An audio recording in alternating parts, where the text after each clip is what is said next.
ଅନନ୍ତ କୋଟି ବ୍ରହ୍ମାଣ୍ଡର ନାୟକ ଜଗତନାଥ ଜଗନ୍ନାଥ ବଳିଆର ଭୁଜ ମହାବାହୁ କାଳିଆ ଠାକୁର ପବିତ୍ର ସଭାରେ ଉପସ୍ଥିତ ହୋଇ ପିତୃଦେବଙ୍କର ଆତ୍ମାକୁ ସଦ୍ଗତି ପ୍ରାପ୍ତ କରାଇବା ସହିତ ତାଙ୍କ ପରିବାରର ସମସ୍ତ ସଦସ୍ୟମାନଙ୍କର ମଙ୍ଗଳ ବିଧାନ କରିବା ସହିତ ସେମାନଙ୍କର ମଙ୍ଗଳ ସର୍ବାଇଷ୍ଟ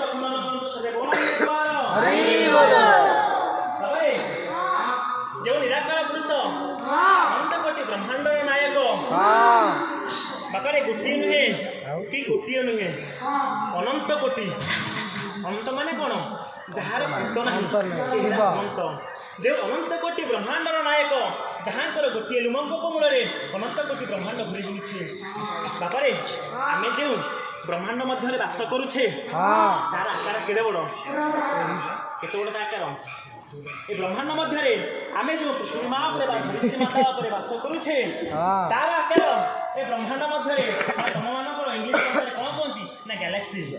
ଏ ଗ୍ୟାଲାକ୍ସି ମଧ୍ୟରେ ଏ ପୃଥିବୀର ଆକାର କେତେ ବଡ଼? ଗୋଟିଏ ବାଲି ଠାରୁ ବା ଗୋଟିଏ ସୋରିଷ ଠାରୁ 100 ଗୁଣରେ ଛୋଟ। ତେବେ ଏ ବ୍ରହ୍ମାଣ୍ଡ ମଧ୍ୟରେ ରହିଲେ କିଏ ସେ? କୋଟି କୋଟି ଗ୍ରହ ନକ୍ଷତ୍ର, ଏମାନେ ସୂର୍ଯ୍ୟନାରାୟଣ ଦେବ ରହିଲେ ଆମର ବ୍ରହ୍ମାଣ୍ଡ। ଏହିପରି ଭାବରେ ଅନନ୍ତ କୋଟି ବ୍ରହ୍ମାଣ୍ଡ ମଧ୍ୟରେ ବ୍ରହ୍ମାଣ୍ଡ ବା ତମମାନଙ୍କ ଇଂଲିଶ ଭାଷାରେ ଯାହା କହନ୍ତି କ'ଣ? ୟୁନିଭର୍ସ। ଏ ସଚରାଚର, ଏ ସଚରାଚର ହେଉଛି ୟୁନିଭର୍ସ। ଏ ୟୁନିଭର୍ସ ମଧ୍ୟରେ ଅନନ୍ତ କୋଟି ବ୍ରହ୍ମାଣ୍ଡ ଘୁରି ବୁଲୁଛି। କେଉଁଠି? ସେହି ଅନନ୍ତ କୋଟି ବ୍ରହ୍ମାଣ୍ଡର ନାୟକଙ୍କ ମୂଳରେ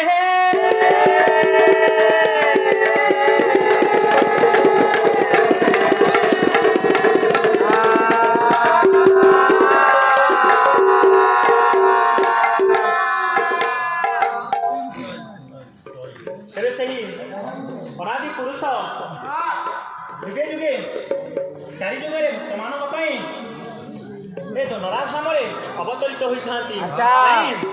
କାହିଁକି? ନା ଯଦା ଯଦା ହି ଧର୍ମସ୍ୟ ଗ୍ଲାନିର୍ଭବତି ଭାରତ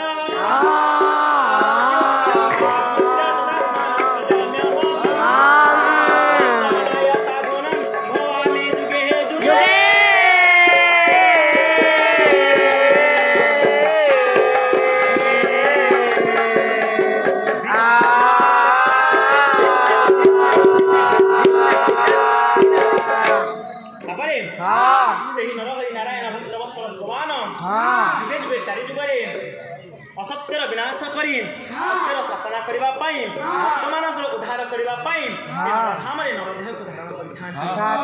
ନାଇଁ, ଜୟ ଜୟ ବାସୁ ଦେବ